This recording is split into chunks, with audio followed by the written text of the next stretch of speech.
बैठिएगा, सिर्फ बदन में, रूम में बैठना नहीं, रूम में स्टैंड रहना है। हालेलुया, ऐसे ही स्टैंड रहना। जोश में रहेंगे तो खुदा के कलाम को आप और ज्यादा सीखेंगे।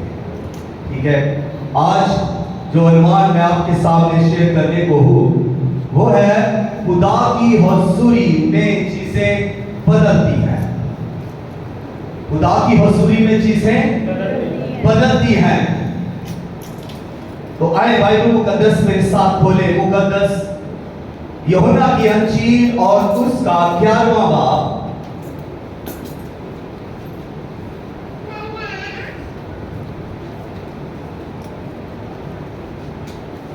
चालीसवीं आयत से। 11वां बाब 40वीं आयत मैं आप सबों के सामने खुदा के बेमिसाल और कुदरत वाले कलाम की तलावत करना चाहूंगा। यीशु ने उससे कहा, क्या मैंने तुझसे कहा ना था कि अगर तू ईमान लाए भी तो खुदा का जलाल देखे। बस उन्होंने उस पत्थर को हटा दिया। फिर यीशु ने आंखें उठाकर कहा, ऐ बाप, मैं तेरा शुक्र करता हूं कि तूने मेरी सुन ली, और मुझे तो मालूम था कि तू हमेशा मेरी सुनता है, मगर इन लोगों के बायस जो आसपास खड़े हैं मैंने ये कहा ताकि वो ईमान लाएं कि तू ही ने मुझे भेजा। और ये कहकर उसने बुलंद आवाज से पुकारा कि ऐ लाजर निकल। जो मर गया था वो कफन से हाथ पांव बंधे हुए निकला, और उसका चेहरा रुमाल से लिपटा हुआ था। यीशु ने उनसे कहा, उसे खोलकर जाने दो। खुदावंद के कलाम के पढ़े सुने और कबूल किए जाने पर खुदा की कसरत के साथ बरकत हो। इस सब कहें आमीन। आमीन। तो इरवान क्या था कि बोलिए,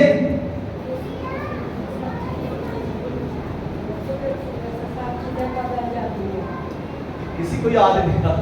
खुदा की हुजूरी में चीजें बदलती हैं। खुदा की हुजूरी में चीजें बदलती हैं, और ना सिर्फ चीजें बदलती हैं बल्कि खुदा की हुजूरी में जिंदगियां मिलती हैं।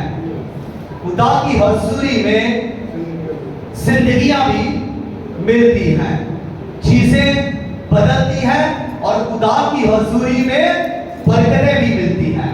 तो आज हम खुदा की हुजूरी के बारे में सीखेंगे। खुदा की हुजूरी, जब खुदा की हुजूरी किसी जगह पर आती है, जब खुदा अपनी कुदरत के साथ, अपनी मोहब्बत के साथ, अपनी हशमत के साथ, अपने रोब और दबदबा के साथ किसी जगह पर मौजूद है, हाज़िर नाज़िर है, उतर आता है, तकशीन हो जाता है, तो वहां पर फिर क्या होता है? जिंदगी के दरिया बहना शुरू हो जाते हैं, बरकतों के दरिया बहना शुरू हो जाते हैं, और शिफाएं जारी हो जाती है, वहां पर मौजज़े जारी हो जाते हैं, क्योंकि वहां पर खुदा की हुजूरी बह रही है, वहां पर खुदा की हुजूरी उतर रही है, उस जगह पर खुदा की हुजूरी फैल रही है, उस जगह पर हुजूरी, खुदा की हुजूरी चीजों को छू रही है, और जब वो चीजों को छू रही है, चीजें बदल जाती है। खुदा की हुजूरी जब मुर्दों को छूती है तो मुर्दे जिंदगी पा लेते हैं, जिंदा हो जाते हैं। जो खुदा की हुजूरी जब किसी बीमार को छू लेती है तो बीमार शिफा पा जाता है। खुदा की हुजूरी में चीजें बदलती हैं और लोग बरकत पाते हैं। अगर कोई ईमानदार हो, अगर कोई उसकी हुजूरी को चाहने वाला हो, अगर कोई उसकी हुजूरी का भूखा प्यासा हो, अगर कोई उसकी हुजूरी का तारीफ हो, अगर कोई उसकी हुजूरी के लिए अपने आप को दे, तो उसकी हुजूरी उस पर आ जाती है, उसकी हुजूरी उसे छूती है। अगर कोई मांगे अपनी बरकत के लिए, तो उसकी हुजूरी उसकी जिंदगी में बरकत को लाएगी। यहां पर जो हमने टेक्स्ट पढ़ा है, जिन वर्सेस को आपके सामने तलावत किया गया है, इन वर्सेस के अंदर एक अजीम वाकया है जो खुदावंद यीशु मसीह मौलूद मुकद्दस आफ़ताब सदाकत मज़हर किबरिया मबदाए नवाल हाकिमुल हाकिमीन मनज्जुल आलमीन जलाल के बादशाह की जिंदगी के अंदर रूनुमा हुआ, जब खुदावंद यीशु मसीह ने कहा कि खुदावंद का रूह मुझ पर है और और भेजा है कि मैं गरीबों को खुशखबरी दूं और लंगड़ों को चलाऊं, कुछ लोगों को साथ करूं, खुदा के साले मकबूल की मनादी करूं। तो खुदावंद यीशु मसीह जब गांव-गांव शहर जा रहे हैं, मौज से कर रहे हैं, बीमारों को शिफा दे रहे हैं, अंधों को आंखें दे रहे हैं, लंगड़ों को चला रहे हैं, भूखों को खाना खिला रहे हैं, मुर्दों को जिंदा कर रहे हैं और तूफानों को घुमा रहे हैं, पानियों पर भी चल रहे हैं। खुदावंद अपनी कुदरत के साथ चल रहे हैं, खुदावंद अपनी हजूरी के साथ बढ़ रहे हैं, और जितने भी लोग उसकी हजूरी में आते, उसके कलाम को सुनते, उनमें जिंदगी जारी हो जाती, वो बदलना शुरू हो जाते, उसी हजूम में से बहुत सारे ईमान ले आते। जब खुदावंद मौजज़ा करते, जब खुदावंद की हजूरी किसी को शिफा देती, तो लोग शिफा पाने के बाद बदल जाते, लोगों के ज़हन बदल जाते, सोचें बदल जाती, ख्याल बदल जाते, इरादे बदल जाते, मंसूबे बदल जाते, वो घराने के घराने ही बदल जाते, क्योंकि वहां पर क्या है?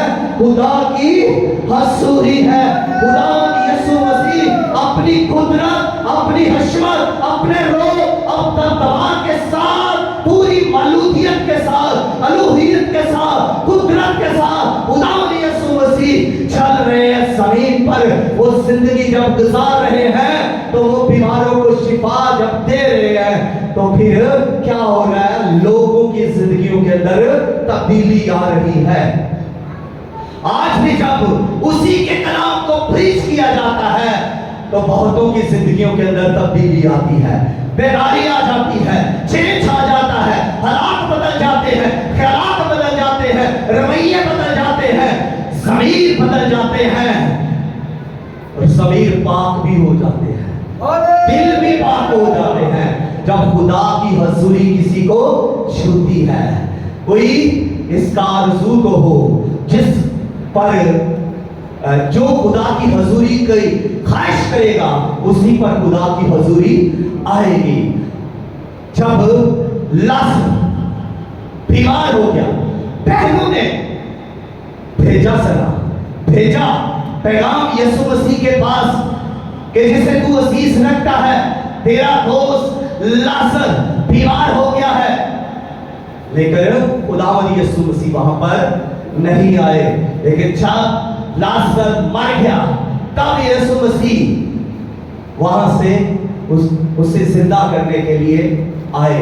और जब खुदावंद यीशु मसीह अपनी हशमत, कुदरत, रोह, दबदबा के साथ, अलूहियत के साथ वहां पर आए, तो फिर देखिएगा जब यीशु मसीह आते हैं, तो सबसे पहले उन्हें मार्था मिली, और जब मार्था मिली है तो उसने एक शिकायत की कि अगर खुदावंद तू यहाँ होता तो मेरा भाई ना मरता। यीशु मसीह ने कहा, अगर तू ईमान लाएगी तो खुदा का जलाल देखेगी। अगर आप में से भी कोई भी ईमान लाएगा तो खुदा का जलाल देखेगा। ये तो बात है ईमान की। उसने कहा, हाँ मैं ईमान ला चुकी हूं। उसने कहा, मैं तो ईमान ला चुकी हूं कि तू खुदा का बेटा यीशु है, और जो कुछ तू मांगेगा वो तुझे देगा। वो ईमान रखती है। अगर आप ईमान रखते हैं कि जो कुछ आपके लिए मांगा जाएगा, या आप जो कुछ मांगेंगे यीशु नाम से, वो आपको मिल जाएगा। अगर आप ईमान रखते हैं तो आपको मिल जाएगा। क्योंकि यीशु ने क्या कहा? जो कुछ तुम मेरे नाम से मांगोगे वो मेरा बाप तुम्हें देगा, और जो कुछ तुम चाहोगे मैं वो करूंगा। अब आपकी चाहत की बात है कि आप क्या चाहते हैं। जो कुछ आप चाहेंगे, जब यीशु मसीह ये कह रहा है कि मैं वो करूंगा, तो मतलब कि वो करेगा। कोई ईमान तो लाए, कोई चाहत तो करे, कोई मांगे तो सही। Hallelujah, hallelujah. आंटी जी, आप ध्यान इधर करें, या तो आप सो जाती हैं, फिर आप बाहर जाकर दुआएं करवाती हैं। यहाँ जो दुआ होती है वो नकली नहीं है। आप ध्यान करें, इधर ध्यान करें। मेरे मैं माफी चाहता हूं, क्योंकि मैं जब इस हालत में होता हूं तो फिर सब मेरे लिए बराबर है। कोई बड़ा नहीं, कोई छोटा नहीं, सब एक जैसे है। जहां खुदा की हजूरी है, फिर खुदा की हजूरी में पूरी वफादारी, दयानतदारी, ईमान के साथ मौजूद रहे। और मुझे इस तरह से फिर डिस्टर्ब ना कीजिएगा। फिर लोग कहते हैं वहां पर कोई हंगामा हो गया। पिछली दफा भी किसी ने ऐसी बात की, ये खुद हंगामे करने वाले दहशतगर्द लोग हैं, और गिरजाघरों में आकर ऐसी बातें फैलाते और लड़ाई करवाते हैं। ये गलत रवैये हैं, इनको ठीक करें। जहां से जो बात की जा रही है आपकी भलाई के लिए, अगर किसी को सिखाया जा रहा है तो गलत नहीं सिखाया जा रहा। आप सीखने वाले बने, बस इतनी सी बात है। वहां पर क्या है, कोई चाहे तो सही, कोई मांगे तो सही, कोई मान लाए तो सही। यीशु मसीह जब ये कह रहा है तो वो इसमें सच्चाई है, इसमें हकीकत है, इसमें कुदरत है। ये कुदरत से भरा हुआ कलाम है। और जब आप इसको पढ़ते हैं, जब आप इसको सीखते हैं, फिर ईमान क्यों नहीं लाते? बार बार दुआएं, एक ही मकसद के लिए बार बार हर कदम से दुआ, यहां भी दुआ, बाएं से में जाकर दुआ, और जगह पर दुआ। क्यों नहीं ईमान लाए? आपको ईमान लाना चाहिए था, आपको ईमान लाना चाहिए। और जब आप ईमान से मांगेंगे तो मैं हकीकत से कहता हूं, ईमान से कहता हूं, वो मिल जाता है। अब तो जज्बा तो कीजिए, मांग कर ईमान में खड़े और मजबूत तो रहें, इंतजार तो करें। लोगों ने तो मूसा का इंतजार नहीं किया, बछड़ा बना दिया। यही हाल आज के चर्च का है। लोग इंतजार नहीं करते, लोग मांग तो लेते हैं, मगर लेने के लिए, रसीद करने के लिए ईमान के साथ वहां पर खड़े नहीं रहते। खड़े रहेंगे ईमान के साथ। जो कुछ दिया गया, मांगा गया है, वो आपको मिलेगा, और जरूर मिलेगा, डेफिनेटली मिलेगा। बाइबल में जो कुछ कहा गया है ये सच है, सच है। फिर कहता हूं सच है। ईमान लाइए इस पर, ईमान लाइए इस पर, ईमान लाइए इस पर। क्यों दुख उठा रहे हैं? क्यों परेशान हो रहे हैं? क्यों जिंदगी को बेवजह फजूल में गुजार रहे हैं? अगर ईमान नहीं तो, ईमान नहीं तो क्या फायदा जिंदगी का? कैसी जिंदगी है? बेईमान शख्स के लिए सुनिएगा, बाइबल मुकद्दस कोई चीज नहीं, यीशु मसीह भी उसके लिए कोई चीज नहीं है। भाई जिसका ईमान ही नहीं, उसके लिए खुदा का बेटा क्या है? कुछ भी नहीं। खुदा क्या है? कुछ भी नहीं उसके लिए। वो तो खुदा की नेमतों का इनकारी है, वो तो खुदा की बरकतों का इनकारी है, वो तो खुदा की परवरदिगारी का इनकारी है। वो बेईमान शख्स खुदा के बेटे का इनकारी है।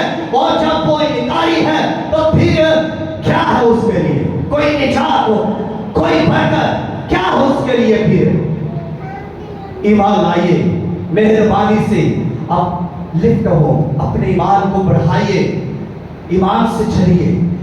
ईमान में चलेंगे तो आप बढ़ेंगे, रूहानी कद बढ़ेगा, रूहानी लेवल बढ़ेगा, स्पिरिचुअली तौर पर आप खुदा की हजूरी में बढ़ते जाएंगे। लोगों की दुआ 5 मिनट से ज्यादा पढ़ ही नहीं रही, तो कितना पढ़ रहे हैं?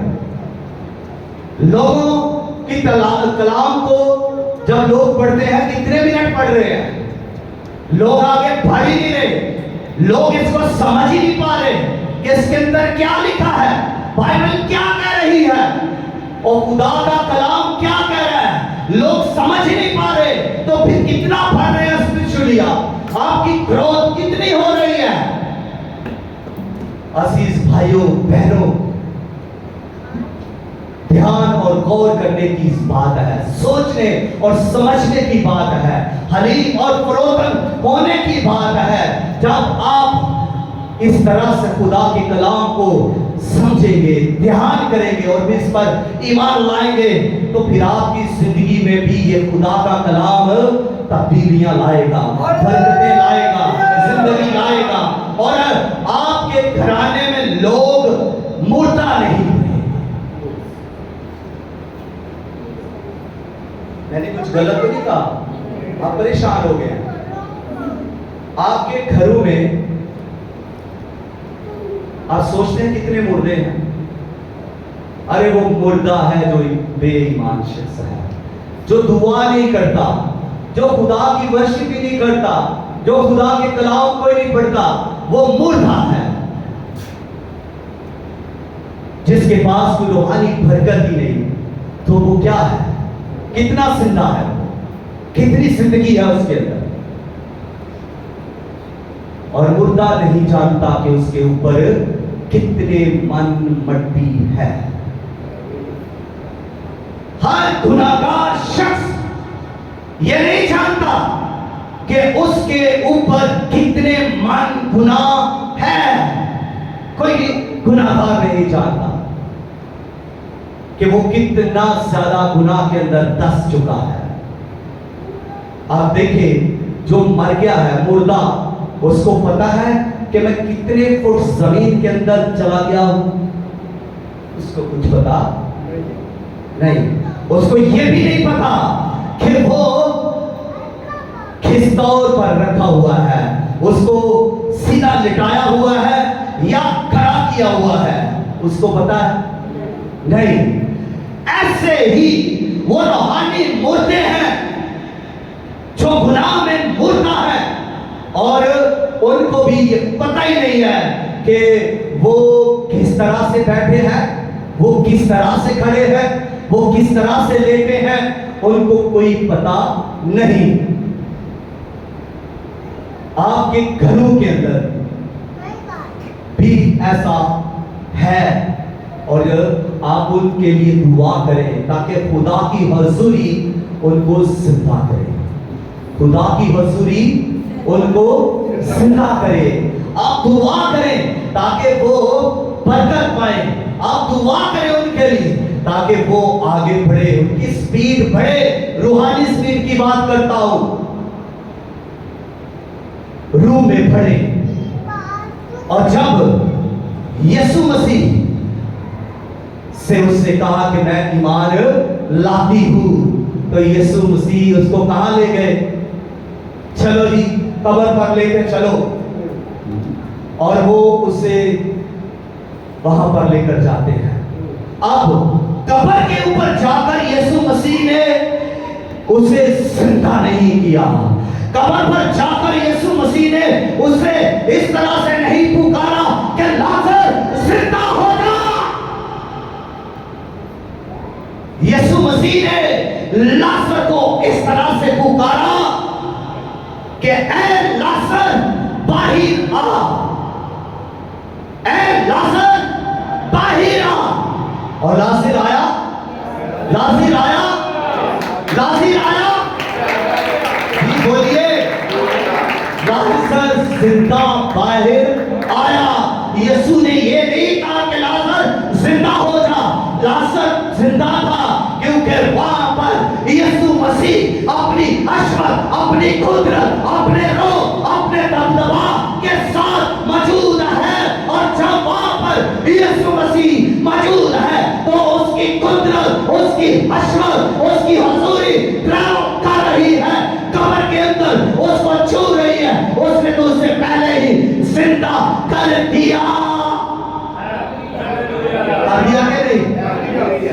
हालेलुया, जोर से हालेलुया। आवाज देने से पहले ही यीशु मसीह की हजूरी ने, कुदरत ने, अलूहियत ने उसे जिंदा कर दिया था।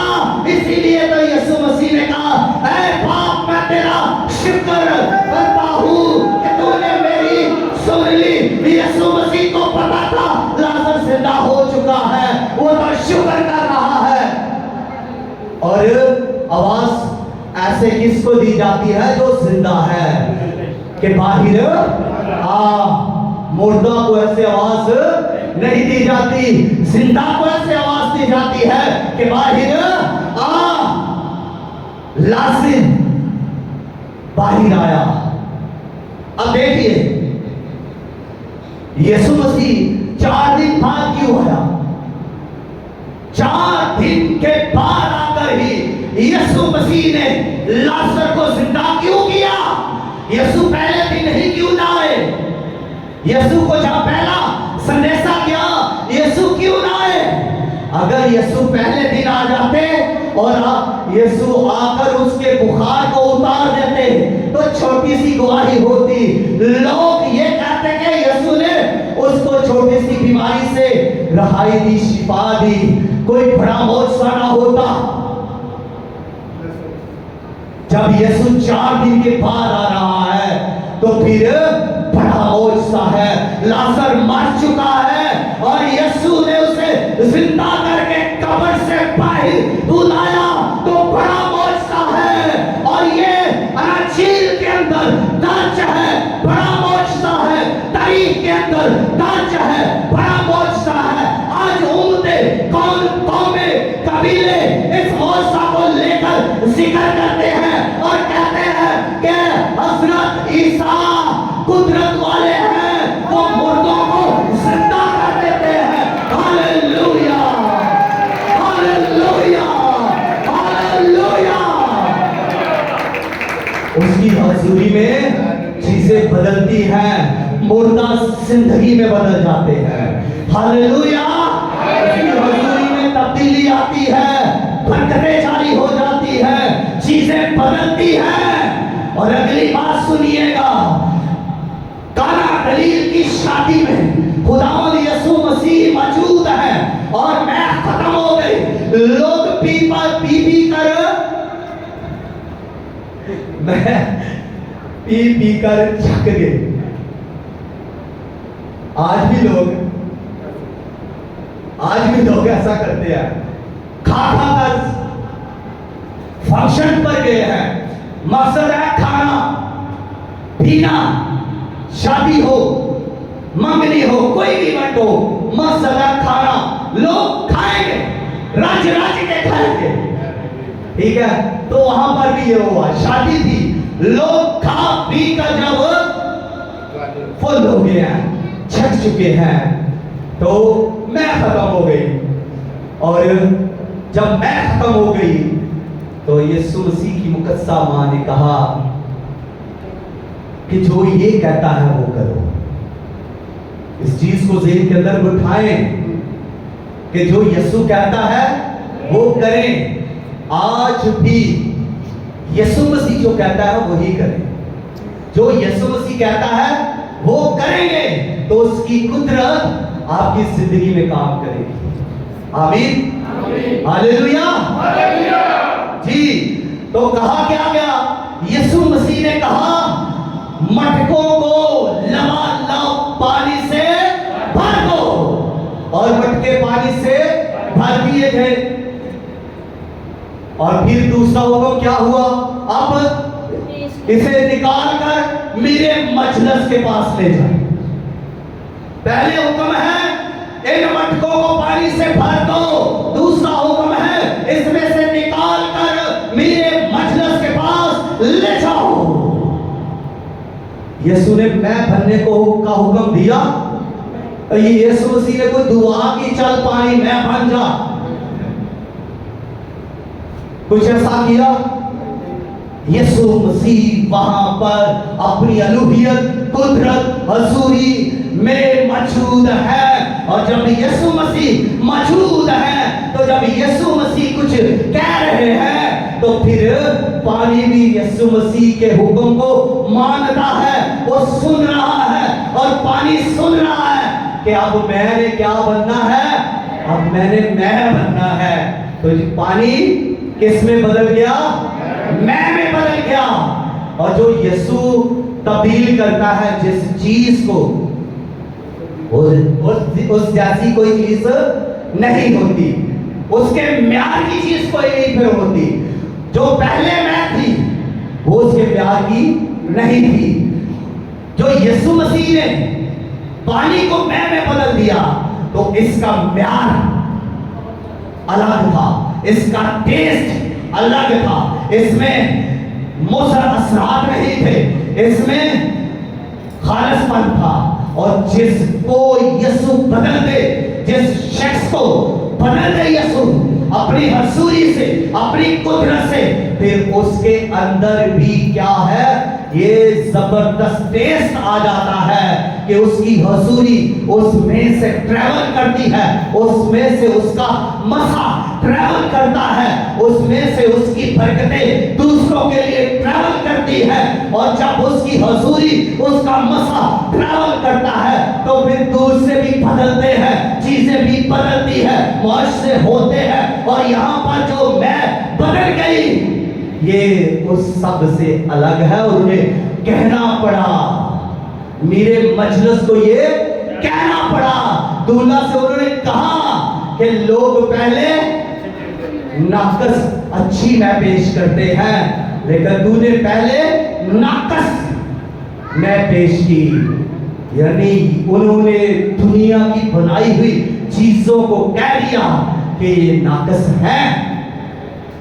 जो खुदा बनाता है वो नाकस नहीं, वो क्या है, वो खालिस है, वो उम्दा है, उनका म्यार है, उनकी वारंटी और गारंटी है, वो उनमें खुदा की कुदरत पाई जाती है, उनमें टेस्ट है, उनमें चाशनी है, उनमें लोगों की इंटरेस्ट होती है।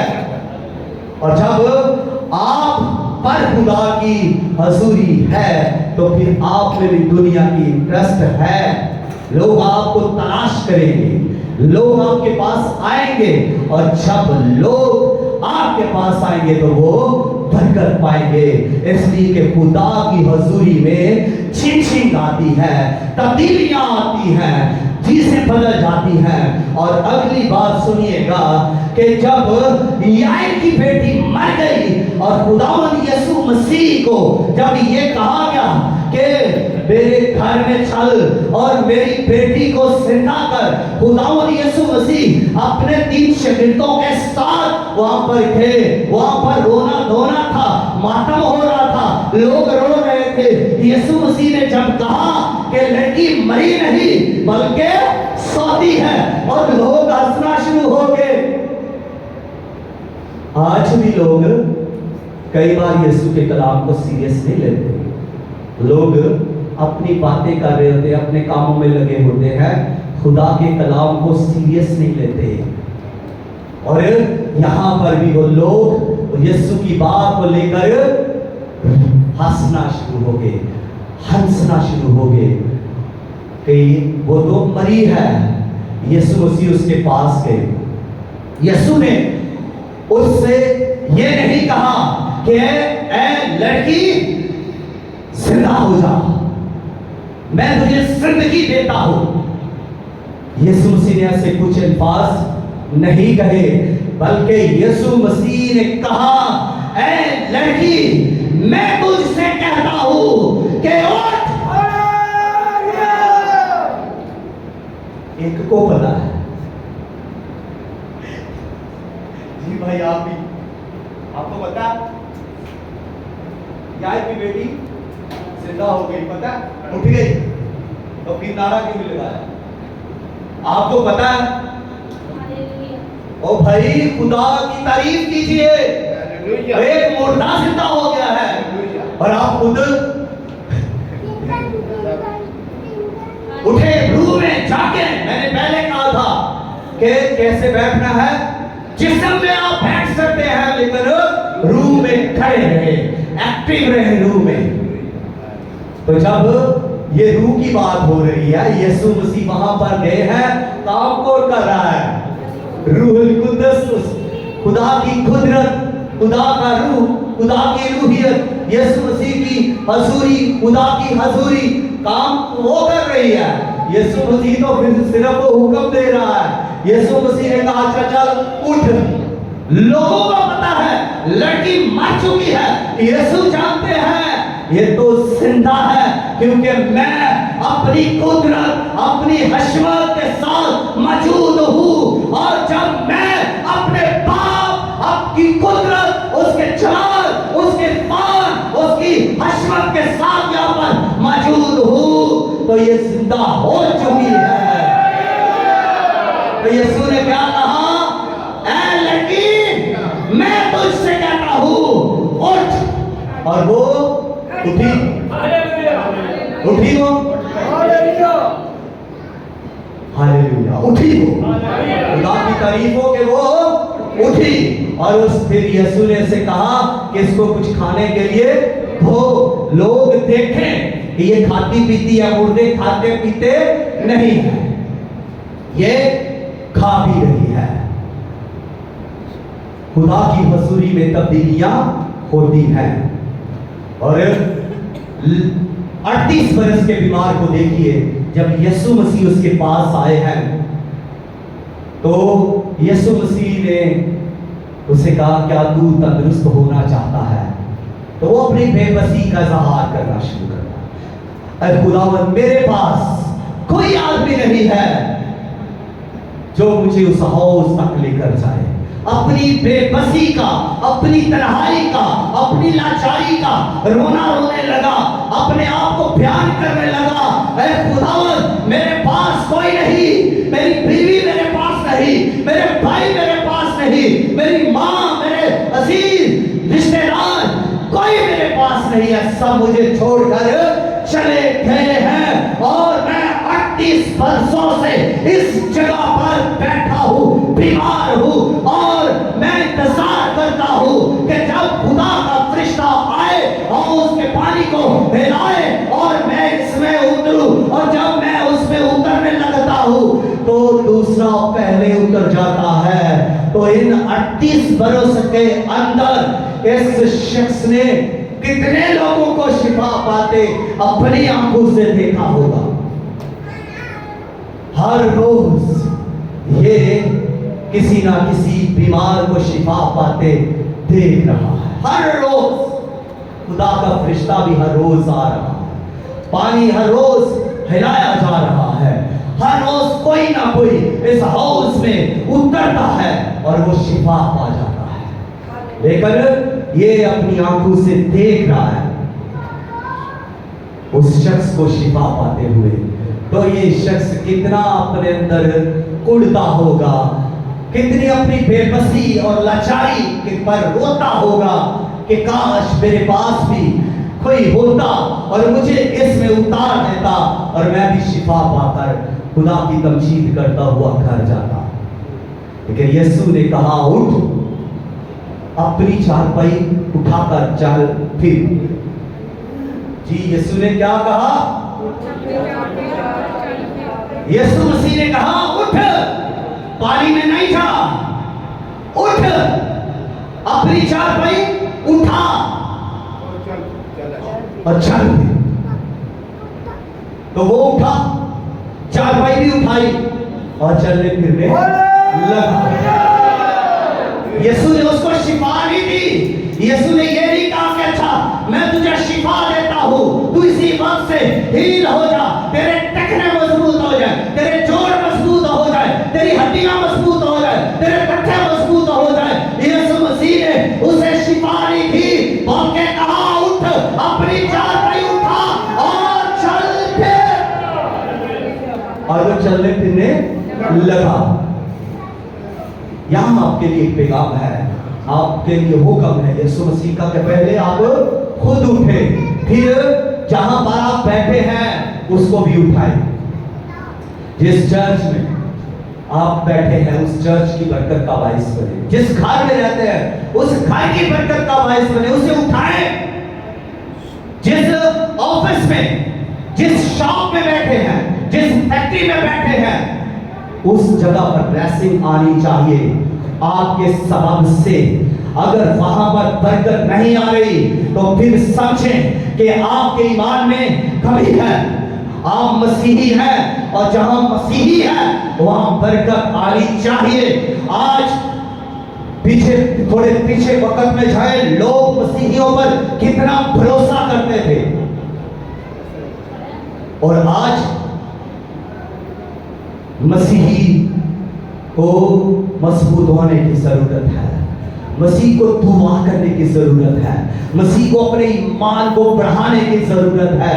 और जहां पर आप बैठे हैं, जहां पर आप काम कर रहे हैं, ना सिर्फ आप अपनी बरकत का बायस बने, ना सिर्फ आप खुद को उठाएं, बल्कि उस कंपनी को, उस ऑर्गेनाइजेशन को, उस स्कूल को, उस घर को, उस मिनिस्ट्री को, उस चर्च को भी उठाएं, बरकत का बायस बने। चलती का मतलब है गवाही है। आप जहां भी जाए आपके पास गवाही होनी चाहिए। आपके कामों से लोग जाने कि आप मसीही हैं और आपकी जिंदगी में खुदा की कुदरत काम करती है, आप पर खुदा की हजूरी है। आप जब चल रहे हैं उस रास्ता पर भी आपकी खुदा की हजूरी आपके वसीला से होगी। आप जहां बैठे हैं उस जगह पर भी आपके वसीला से खुदा की हजूरी होगी। लेकिन अगर आप बेईमान ठहरे तो फिर ऐसा नहीं होगा।